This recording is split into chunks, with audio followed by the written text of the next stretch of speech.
Assalamualaikum warahmatullahi wabarakatuh. Perkenalkan, nama saya Cahya Fadila Fadrianti dengan NIM 220103110075. Di sini saya akan menjelaskan tentang model-model perkembangan kurikulum. Model adalah pola-pola yang berguna sebagai pedoman untuk melakukan suatu tindakan, dan perkembangan kurikulum ini merupakan proses pembuatan keputusan yang telah terencana dan untuk merevisi produk dari keputusan tersebut berdasarkan pada evaluasi yang berkelanjutan. Peter E. Olivia menyajikan 4 model perkembangan kurikulum yang dibedakan menjadi model deduktif dan model induktif. Model deduktif adalah model yang dimulai dari hal yang umum ke hal yang khusus, sedangkan model induktif adalah model yang dimulai dari hal khusus ke hal yang umum. 3 model deduktif yang disajikan adalah model Taylor, model Saylor, Alexander, dan Lewis, dan model Olivia. Sedangkan model induktif yang disajikan adalah model Tabak. Yang pertama ada model Taylor. Model Taylor adalah model yang paling dikenal bagi perkembangan kurikulum dengan perhatian khusus pada fase perencanaan.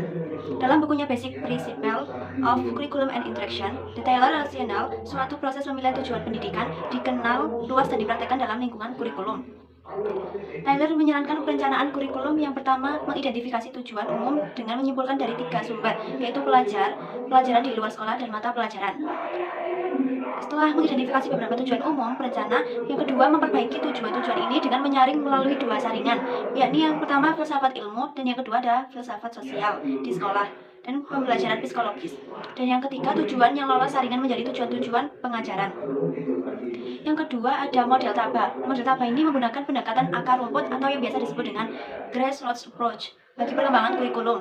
Taba mencantumkan 5 langkah urutan untuk mencapai perubahan kurikulum. Yang pertama ada membuat unit percontohan.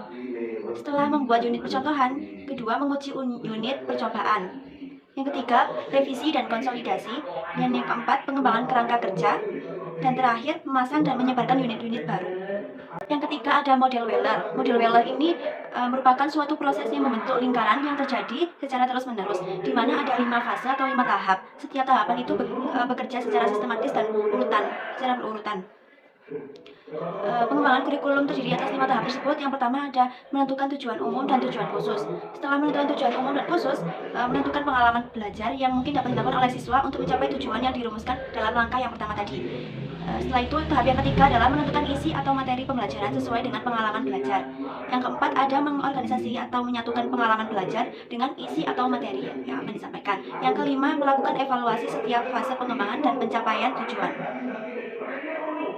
Terus yang keempat ada model Nichols. Model Nichols ini menggunakan pendekatan siklus yang sama dengan model Wheeler. Model Nichols digunakan apabila ingin menyusun kurikulum baru yang diakibatkan oleh terjadinya perubahan situasi. Ada 5 langkah pengembangan kurikulum menurut model Nichols ini. Yang pertama ada analisis sesuatu.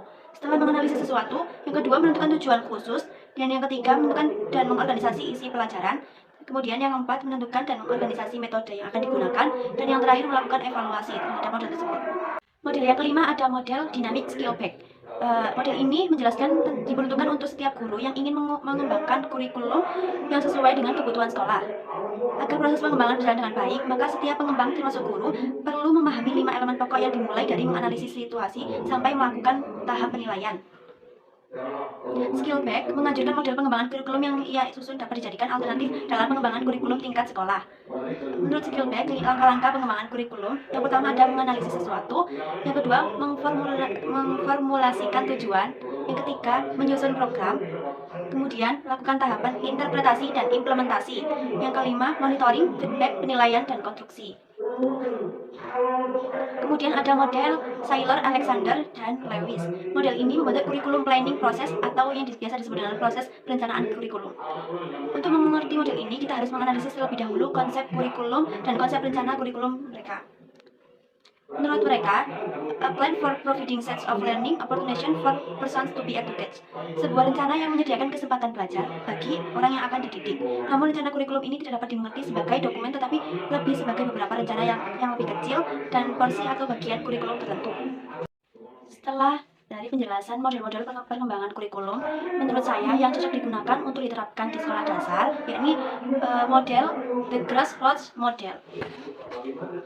Kurikulum ini berada di tangan-tangan guru sebagai pelaksana kurikulum di sekolah, baik yang bersumber dari satu sekolah maupun sekolah lain sekaligus. Ada dua pandangan pokok tentang model ini. Yang pertama, implementasi kurikulum ini lebih luas apabila guru-guru sebagai pelaksana sudah dari sejak semula terlibat langsung dalam pengembangan kurikulum tersebut. Terus yang kedua, pengembangan kurikulum ini tidak hanya melibatkan personil profesional seperti guru saja, tetapi model ini melibatkan siswa, orang tua, dan masyarakat.